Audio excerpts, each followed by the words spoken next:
Cześć, witam Was Energik w kolejnym NR Flashu. Tak patrząc sobie na kolejny tydzień też nie za wiele może się działo, jeżeli chodzi o wydarzenia. Aczkolwiek kilka, myślę, ciekawych tutaj informacji dla Was znalazłem. Dziesięciolecie obchodzi Assassin's Creed 4 Black Flag. Z tej okazji Ubisoft pochwalił się, że aż 34 miliony graczy grało w Black Flaga. No mnie to nie dziwi. Akurat Black Flag był jedną z lepszych odsłon Assassin's Creed'a, chociaż tak jak bardzo często się mówi też przy Valhalli, był to świetna gra o piratach, ale kiepski Assassin's Creed. I może dlatego właśnie, że to nie skupiali się tak na tych wątkach asasyńskich, a dali po prostu historii płynąć właśnie tych pirackich opowieści, to może faktycznie się sprawdziło i uważam, że jest to naprawdę mega fajna gra do dzisiaj. Faktycznie prawdopodobnie, jeżeli powstanie kolejny remake, czy też może inaczej port kolejnego Assassin's Creed'a, bo przypominam, że ostatni chyba był Assassin's Creed 3 chyba był przeportowany na konsolę tej kolejnej generacji, no to teraz by wypadało, żeby był Black Flag. Chociaż Black Flag pojawił się też na PlayStation 4, więc w kwestii stworzenia gry na PlayStation 5 to pewnie tam tych zmian za dużo by nie było. Aczkolwiek myślę, że dużo graczy by chętnie sięgnęło po pirackiego Assassin's Creed'a, bo uważam, że naprawdę gra wyszła dobrze i do dzisiaj uważam, że może nie jest to mój ulubiony dzisiaj Assassin's Creed, bo uważam, że Valhalla wyszła lepsza, ale na pewno na drugim miejscu. Przez długi czas Black Flag był moim ulubionym Assassin's Creedem, no ale to też dlatego, że ja po prostu lubiłem historię o piratach i podobało mi się to, co Ubisoft tam zrobił. Wystartowało Silent Hill Ascension. Powiem tak, gracze mocno styrali to. Co to w ogóle jest? Bo w ogóle, wiecie, to jest interaktywny jakby serial, który możecie grać na komórkach. Jest to zrobione w ten sposób, że codziennie jest jakby wrzucany nowy epizod i tam podejmuje się wybory na to, jak historia powinna się potoczyć. No ale oczywiście wprowadzono jakieś gówno mikrotransakcje i podniósł się szum. No oczywiście nazwanie tego Silent Hillem, ja w to nie grałem, ale tak jak sobie poglądałem, jak to wygląda, no to jest abominacja, tak? To nie jest...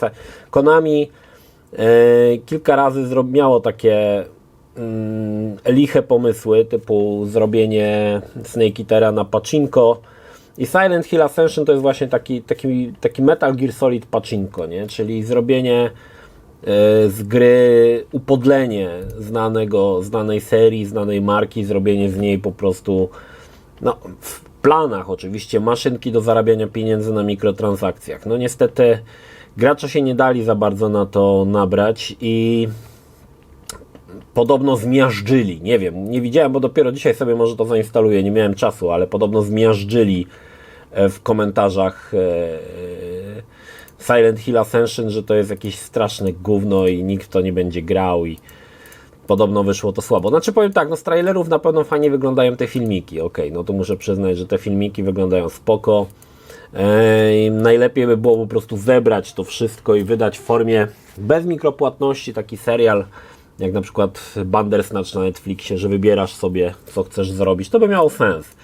Natomiast tutaj, jeżeli wpleciono w to jeszcze, wiecie, żeby płacić pieniądze, no zły to pomysł. Ogólnie Konami ostatnio nie ma dobrej pasy. Ostatni Metal Gear Solid ten Collection Volume 1 to był w mojej opinii skok na kasę koszmarny. Potem się dopiero dowiedziałem, to ich pragnę sprostować, bo nie wiedziałem, bo nie miałem, że pierwsza część Metal Gear Volume 1 działa w tej rozdzielczości co wersja z PlayStation.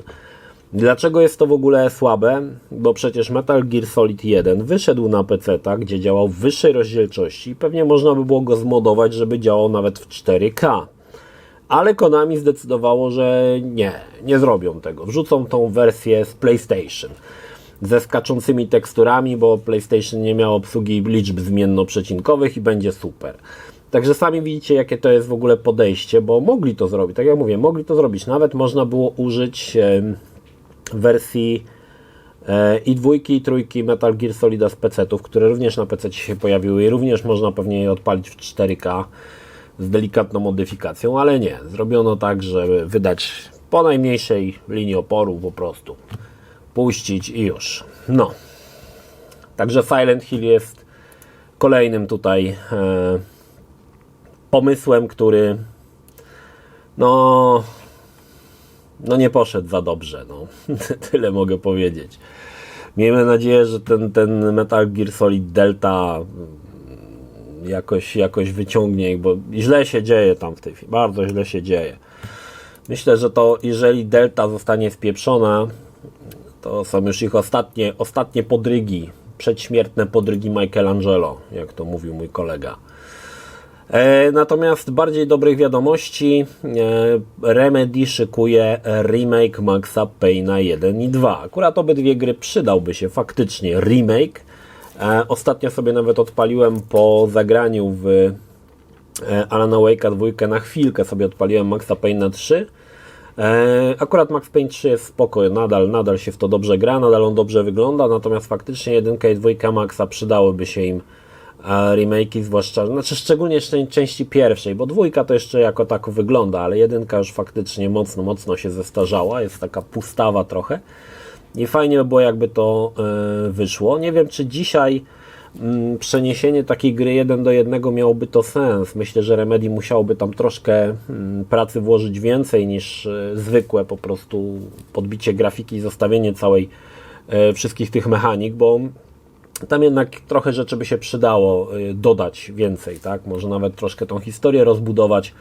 No ale jestem spokojny. Po Alanie Wake'u 2 myślę, że możemy oczekiwać naprawdę wysokiej jakości produktu.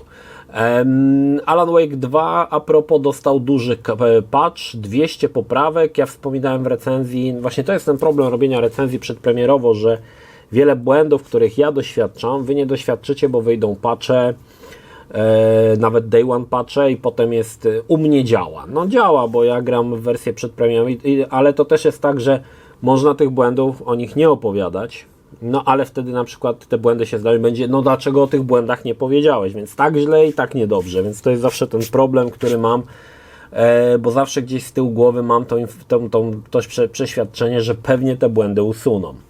W każdym razie pojawił się patch, który usuwa ponad 200 błędów i ja wspominałem jeszcze, tutaj tylko się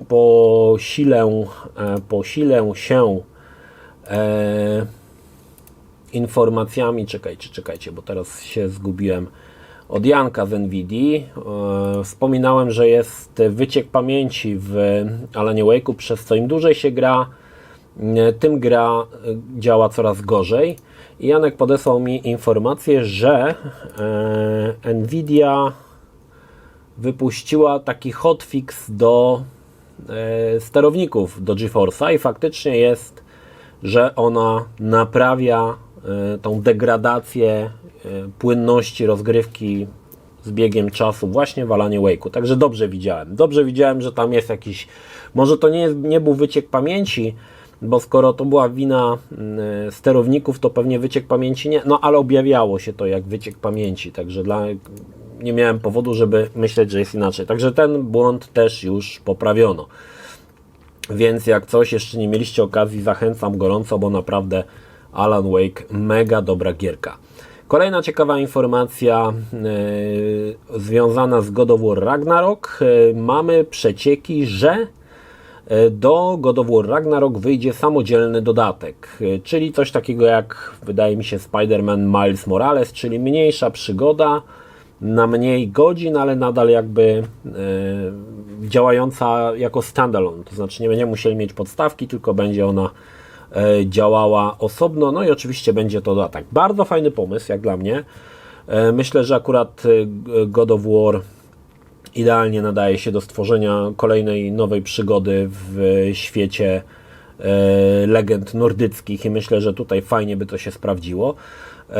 No, słuchajcie, God of War'a nigdy za wiele, powiem wam. To jest marka, która no, przez lata wypracowała sobie to, że jest wysokiej jakości produktem, nigdy nie zawodzi, bo nie zawodzi. No i oczywiście kolejny dodatek, myślę, że też by mocno, znaczy bardzo by mi przypadł do gustu, aczkolwiek wspominam tutaj o wydanym troszkę według mnie na siłę God of War Ascension, który był widać spadkiem formy i miałem wrażenie, że twórcy już nie chcieli tego robić, ale były naciski, żeby wydać kolejnego God of War'a.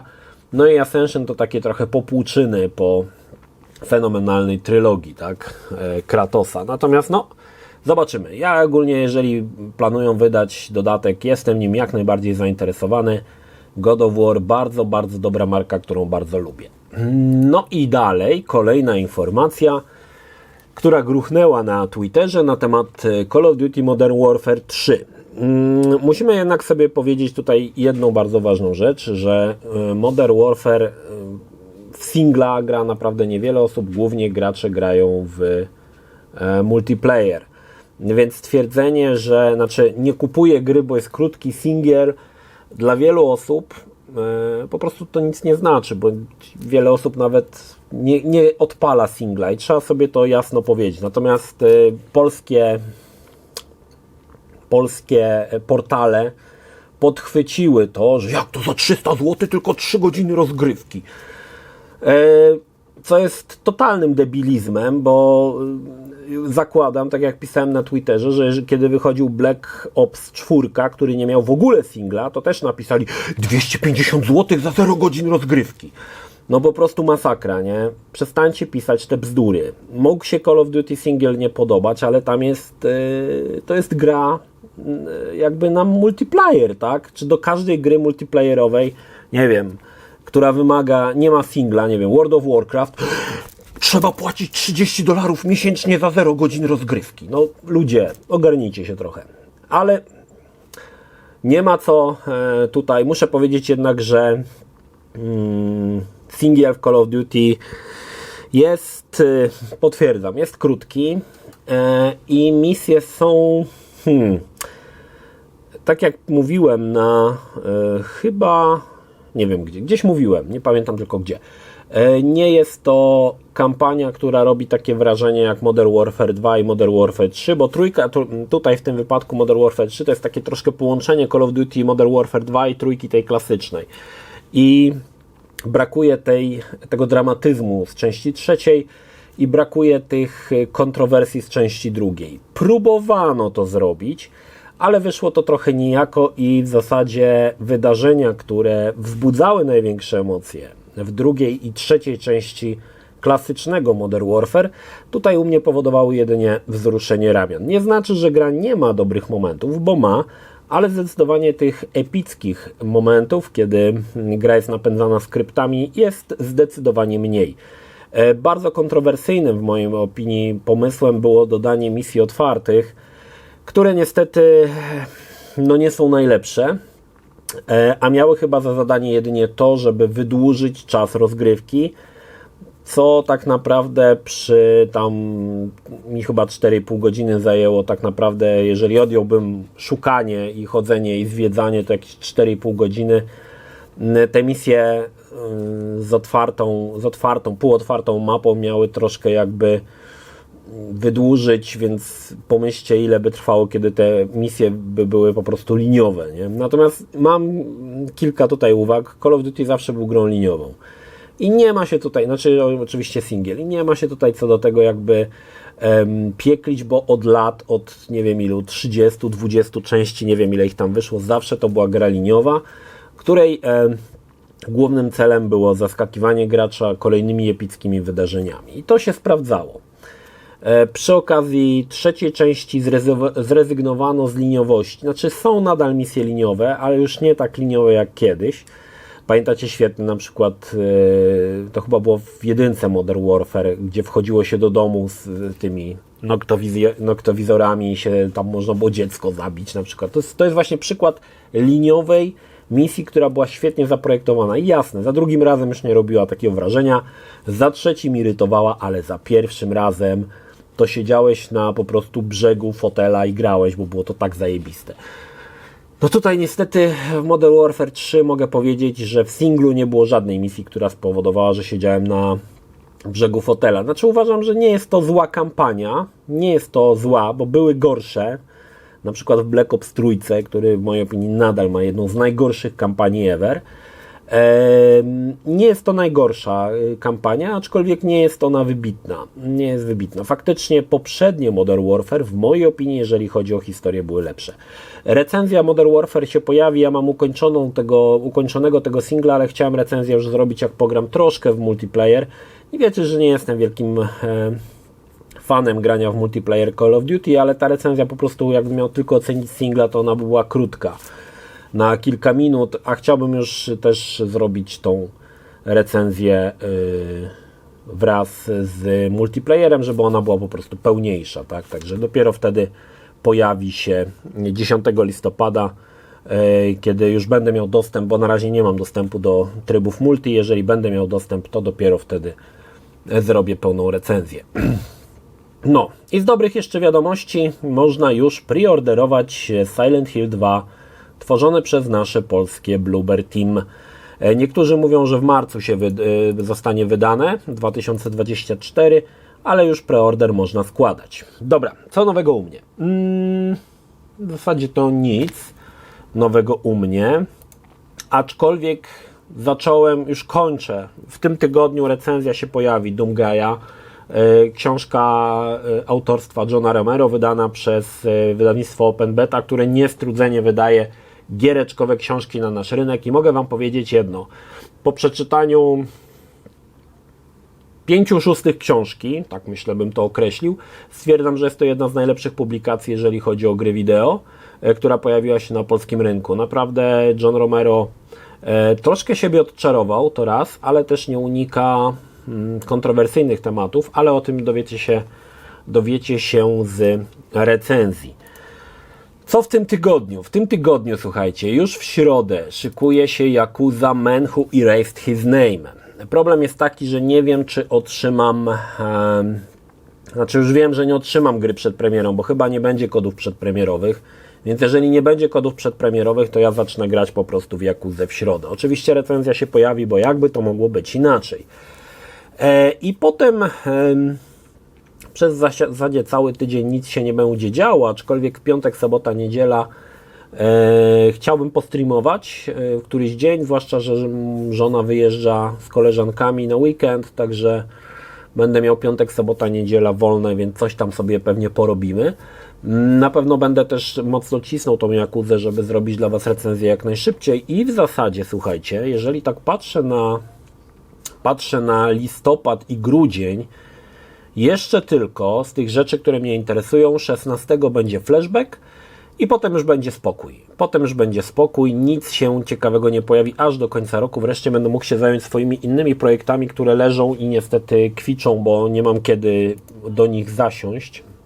Aczkolwiek no jeszcze Call of Duty się pojawi, tak? Ale Call of Duty jest 10, to w tym tygodniu nie zrobię recenzji, bo 10 to pewnie sobota, niedziela trochę bym pograł i pewnie dopiero poniedziałek, gdzieś może wtorek recenzja by Call of Duty nowego wleciała. Także tak to mniej więcej wygląda. Natomiast będziemy chyba w weekend nagrywać kolejny odcinek podcastu z Bartem o Mortal Kombat to raz. I już szykuję się do nagrywania kolejnego Pogadajmy o strzelankach FPS. Wiem, że pierwszy odcinek Wam się podobał, więc myślę, że drugi odcinek pewnie w tym tygodniu to pewnie nie wrzucę. Zresztą zobaczymy, tak? Bo to też jest tak, że nie wiem, zobaczymy jak to się poskłada, ale na pewno będę go nagrywał i jakoś tam się wkrótce pojawi. Także tutaj spokojnie kończy się już wreszcie czas recenzji. Wiem, że wielu może być zdenerwowanych, że cały czas tylko na kanale pojawiają się i recenzje, i NR Flasze. No ale to niestety taki czas. Trzeba przez to przebrnąć i potem już będą normalne rzeczy, które mam już tak naprawdę napisane, ale nie wiem kiedy je zrobię. Aha, no i jeszcze obiecuję, że w tym tygodniu postaram się już zrobić recenzję RG405V. Kłopot był taki, że dostałem konsolkę bez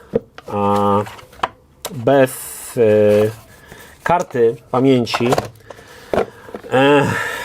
i powiem Wam, te karty pamięci, które mam, no nie są najszybsze i zgrywanie 128 GB trwało ponad 7 godzin. Także trochę mi zajęło, żeby przygotować tą konsolę do recenzji, ale mam już gotową i będę starał się w tym tygodniu ten materiał dla Was oczywiście zrobić. Czy to wszystko? Chyba tak, chyba już wszystko, co w tym tygodniu szykuję, także niby się nic nie dzieje, ale widzę, że będę miał nadal dosyć sporo roboty i będę dosyć dużo rzeczy dla Was robił. Nadal jeszcze zastanawiam się nad drugim materiałem z Alana Wake'a poświęconego grafice i powiem Wam tak, ja już to mam w zasadzie tak w 2/3 napisane. Dużo poświęciłem miejsca mesh shadingowi, ale nie wiem, czy będę ten materiał wypuszczał. Trochę, znaczy miała to być tech analiza, ale wyszło troszkę coś takiego, troszkę innego, tak? Jakby troszkę omówienie tej tech analizy z wadami i zaletami DLSS 3,5 i nie wiem, czy to będę wrzucał, natomiast jest tutaj ciekawe, dosyć dużo informacji, tylko nie wiem, czy nie zrobię tego jako tech analizy, a nie zrobię tego jako takiego wideo felietonu, może to by było lepsze. Natomiast nie byłoby to jakby już wtedy poświęcone głównie Alanowi Wake'owi, tylko ogólnie jakby, nie wiem, pomysł mi się wydaje, dajcie znać, co myślicie, czy lepiej taki wideo felieton, czy jednak tech analizę, bo do tech analizy po prostu musiałbym wrzucić klatkarz na różnych tam rozdzielczościach i detalach, natomiast jeżeli bym robił wideo felieton, no to bym tych klatkarzy nie robił, a bardziej się skupił na technologiach przyszłości, moich jakichś tam spostrzeżeniach i tego, co może przyszłość przynieść, ale nie musi przynieść. Dobra. To tyle, jeżeli chodzi o ten tydzień. 21 minut. Chryste Panie, kiedy to zleciało? Dobra, nie przedłużając, to tyle. Pozdrawiam Was, Energik. Trzymajcie się. Do następnego. Cześć. Jeśli film Ci się podobał, zachęcam do subskrypcji lub wsparcia mojego kanału na portalu patronite.pl. Film o podobnej tematyce znajdziesz tutaj, natomiast z drugiej strony znajdziesz film wygenerowany przez platformę YouTube. Zachęcam również do odwiedzenia moich social mediów, grupy Energikowcy na Facebooku oraz serwera Discord. Linki jak zwykle w opisie.